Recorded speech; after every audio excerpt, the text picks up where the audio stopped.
Hello student, this is Abhishek here और स्वागत है आपका हमारे चैनल स्टडी क्लास पे।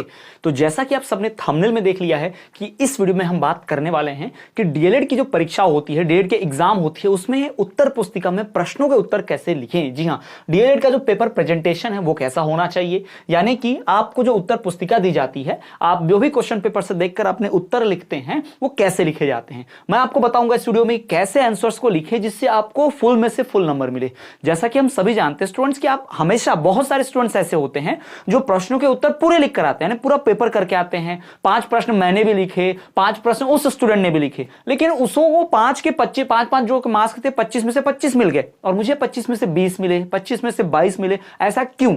तो क्यों पूरा लिखने के बावजूद भी सही नंबर, पूरे नंबर नहीं मिल पाते? वो लिखने का तरीके में क्या फॉल्ट होता है, क्या गड़बड़ी होती है, क्या करना चाहिए, क्या नहीं करना चाहिए, वो हम देखेंगे। तो वीडियो शॉर्ट है लेकिन आपकी आने वाली डेट की परीक्षा के लिए 100% यूजफुल है। ध्यान रखिएगा, आपकी तैयारी को आप एकदम बूस्टअप दे सकते हैं इस वीडियो को देखकर। तो चलिए शुरू करते हैं और बात करते हैं कि एमपीडीएड का पेपर प्रेजेंटेशन कैसा होना चाहिए। तो जैसा कि स्टूडेंट्स आप देख पा रहे हैं, यहां पर जो पेज का फॉर्मेट दिख रहा है, बिल्कुल इसी फॉर्मेट में आपको एमपीडीएड का जो उत्तर पुस्तिका होती है, जो आंसर शीट होती है, इसी प्रकार से मिलती है। इसी प्रकार से MPBSC, Madhya Pradesh board of secondary education, MP board, इस तरह से लिखा होता है। इस प्रकार से आपको मार्जिन भी दी जाती है और इस प्रकार से आपको लाइनिंग रहती है। इस प्रकार से आपको प्रश्न उत्तर लिखने होते हैं। तो सबसे पहली बात तो आप ये ध्यान में रखिएगा कि जब भी आपको प्रश्न पत्र मिलेगा, आपको जो क्वेश्चन पेपर मिलेगा, उसमें स्टार्टिंग में रहते हैं वस्तुनिष्ठ प्रश्न उत्तर, यानी कि एमसीक्यूज, है ना, multiple choice questions, objective questions होते हैं। तो हमेशा ध्यान रखना है कि प्रश्न पत्र की शुरुआत जो आपकी होनी चाहिए वो होनी चाहिए किससे? वो आपकी शुरुआत जो होनी चाहिए वो होनी चाहिए ऑब्जेक्टिव क्वेश्चन से ही। तो आप चाहे तो, जैसे आपको पूरा सेक्शन मिलता है तो लिखा होता है सेक्शन ए, सेक्शन बी, है ना, भाग अ, भाग ब, ऐसा लिखा होता है। तो आप लिख दें कि हम वस्तुनिष्ठ वाला सॉल्व कर रहे हैं, तो आप कुछ इस प्रकार से, जो रेड लाइन होती है ऊपर मार्जिन होती है, यहां कुछ यूज नहीं करना आपको। इस वाले मार्जिन का आपको कोई यूज नहीं करना है, ये ध्यान में रखेंगे आप। और आप चाहें जब भी आप इस प्रकार की उत्तर पुस्तिका आपको मिले तो आप इधर तो मार्जिन ऑलरेडी खींची हुई रहती है ना, इस साइड में मार्जिन होती है, आपको क्या करना है, इधर भी थोड़ी सी मार्जिन इस प्रकार से खींच देनी है। ध्यान रखिएगा, इधर भी आपको मार्जिन बना देनी है। अब ये मार्जिन बनाने से होगा क्या, क्योंकि जब आप इस पेज को लिख लेंगे तो जैसे आप इस पेज को पलटते हैं, जब कॉपी चेक होता है तो इस पेज को पलटते वक्त ये पेज पीछे मुड़ता है। जब पीछे मुड़ता है तो कुछ हिस्सा जो इसका होता है इस साइड में पलटने पर वो फोल्ड में चला जाता है, मोड़ने में चला जाता है। तो आप उत्तर अगर यहां तक लिख दोगे तो ये आपका लिखा हुआ मोड़ने में चला जाएगा अगले पेज पर। इसलिए अगर आप इतना छोड़ के रखोगे तो व्यवस्थित भी लिखता है, अच्छा भी दिखता है, और वो मोड़ने पर भी आपका लिखावट उसके अंदर, आपका उत्तर जो है उस मोड़ के अंदर, उस फोल्ड के अंदर नहीं जा पाता। तो ये अक्सर ऐसा करना चाहिए। ये 12th बोर्ड, 10th बोर्ड जो स्टूडेंट्स होते हैं वो भी ऐसा ही करते हैं, सीबीएसई के भी स्टूडेंट ऐसा करते हैं, आपको भी करना चाहिए। फिर आपको इस मार्जिन का कुछ इस्तेमाल नहीं करना, मार्जिन खींचिए, कोई इस्तेमाल नहीं करेंगे, इस मार्जिन का कुछ इस्तेमाल नहीं करेंगे।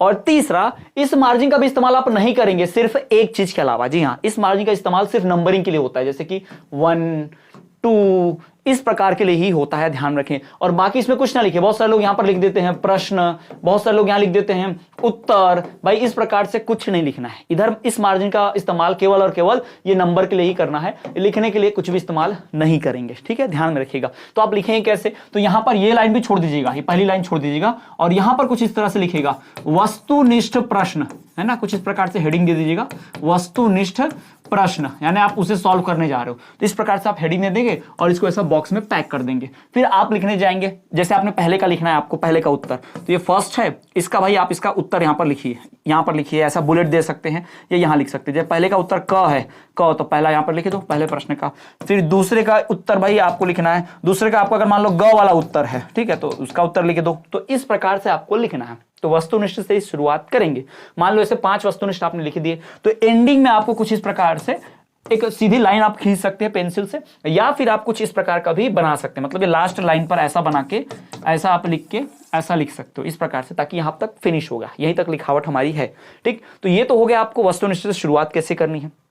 फिर आप जो भी प्रश्न का उत्तर लिख रहे हो, मान लो हम चौथे प्रश्न का उत्तर लिख रहे हैं, प्रश्न क्रमांक चौथे का उत्तर लिख रहे हैं। जैसे प्रश्न क्रमांक चौथा पूछ दिया बाल्यावस्था क्या है, तो आप उसका उत्तर लिखना चाहते हो, तो चौथे का उत्तर कैसे लिखोगे? कुछ इस प्रकार से, प्रश्न क्रमांक चौथे का उत्तर, ऐसा नंबर डालिएगा, प्रश्न क्रमांक 4 का उत्तर, कुछ इस प्रकार से ऐसा लिख देना। और इसको लिखने के बाद एक बॉक्स में पैक करना है ऐसे कुछ इस प्रकार से, ठीक है, इस प्रकार से लिखना। अब यहाँ पर आप उत्तर लिखना शुरू करो। जैसे बाल अवस्था किसे कहते हैं, तो भाई बाल अवस्था की परिभाषा दे देना यहाँ पर पहले, है ना, बाल अवस्था किसे कहते हैं, बाल अवस्था किसे कहते हैं, तो ऐसा हेडिंग देखिए आप यहाँ पर, ऐसा जो भी आप लिखना चाहते हो इस प्रकार से कुछ आपका उत्तर लिखो, बाल अवस्था किसे कहते हैं। फिर बाल अवस्था की विशेषता अगर आपको लिखनी है तो फिर इधर से ऐसी हेडिंग दे दो। अगर उसी प्रश्न को कंटिन्यू करना है तो विशेषताएं आपको लिखनी है तो इस प्रकार से लिख दो, नंबर 1 विशेषता, नंबर 2 विशेषता। आप चाहे तो ये मार्किंग को यहाँ भी कर सकते हो इस मार्जिन के अंदर, क्योंकि मैंने पहले ही बताया इस मार्जिन का इस्तेमाल केवल नंबरिंग के लिए ही किया जाता है। तो ये हो गया, विशेषताएं होगी, इस प्रकार से आप लिखेंगे। मान लो आपको चौथे का अथवा वाला लिखना है, क्योंकि कई बार जो प्रश्न आते हैं, मैक्सिमम प्रश्न जो आते हैं वो अथवा में भी आते हैं, ऊपर वाला सॉल्व कर जाए नीचे वाला, यानी चौथे प्रश्न में 2 प्रश्न होंगे, 2 में से 1 सॉल्व करना है, पांचवें में 2 प्रश्न होंगे, 2 में से 1 सॉल्व करना है। तो आपको ऐसा करेंगे, मान लो चौथे का ऊपर वाला नहीं लिखना है, नीचे वाला लिखना है, तो प्रश्न क्रमांक 4 का उत्तर आप ऐसा ब्रैकेट में अथवा डाल सकते हैं, ठीक है, ऐसा लिख दीजिएगा अथवा, या चाहे तो यहां भी लिख सकते थे प्रश्न क्रमांक 4 अथवा का उत्तर, ऐसा आप करके लिखना पूरा लिख सकते थे। तो अगर अथवा वाला लिख रहे हो तो ऐसे लिखना, और नॉर्मल लिख रहे हो तो ये अथवा अथवा काट के बस ये रखना ही मत, ठीक है, इस प्रकार से लिखना। तो ये आपका डीएलएड का पेपर प्रेजेंटेशन जनरलाइज वे में होना चाहिए, ठीक है। अब उत्तर कैसे लिखना है, एक एक उत्तर पॉइंट वाइज कैसे लिखना है, हेडिंग कैसे लिखना है, ये भी मैं आपको बताऊंगा, ये नेक्स्ट वीडियो में आपको बताऊंगा, कि वीडियो बहुत लंबी हो जाएंगी और आपका समय बहुत कीमती है, परीक्षा सर पर है, नजदीक है। तो आप अपनी तैयारी को इसी तरह पूरा एक फाइनल टच देना चाहते हैं, बहुत कम समय में बहुत अच्छी तैयारी करना चाहते हैं, अभी तक कोई तैयारी नहीं हुई है, वीडियो लेक्चर देख के, नोट्स देख के, पूरा एक्सप्लेनेशन देखते हुए, तो आप हमारा कोर्स जरूर परचेस करें। हमारे ऐप पर ऑलरेडी कोर्स मौजूद है, इस वीडियो के डिस्क्रिप्शन में ऐप की लिंक मैं डाल दे रहा हूं, ऐप डाउनलोड करके वहां से आप कोर्स परचेस कर सकते हैं। कोर्स ऐप पर ही आपको पेमेंट करना है, ऐप पर ही सारा मटेरियल मिलेगा, ऐप पर ही इंफॉर्मेशन मिलेगी, ठीक है। आप दिए गए नंबर व्हाट्सएप पर मैसेज करके संपर्क कर सकते हैं, वहां से भी आपकी लिंक दी जा सकती है, नहीं तो वीडियो के डिस्क्रिप्शन में तो लिंक तो है ही, ठीक। चलिए स्टूडेंट, इस तरह के वीडियो को देखने के लिए, एग्जाम से रिलेटेड कोई भी नोटिफिकेशन के लिए आप चैनल को सब्सक्राइब जरूर करें और बेल नोटिफिकेशन को ऑल पर रख दें, ताकि जब भी वीडियो आए आपको नोटिफिकेशन मिल जाए और कोई भी परीक्षा संबंधी जानकारी मिस ना करें। परीक्षा की तैयारी के लिए पूरा प्लेलिस्ट चेक करें, सभी वीडियो जो मौजूद हैं उनको देखें और तैयारी को 100% फाइनल टच जरूर दें। तो चलिए मिलते हैं अगले वीडियो में, तब तक देखते रहिए हमारा चैनल स्टडी क्लास।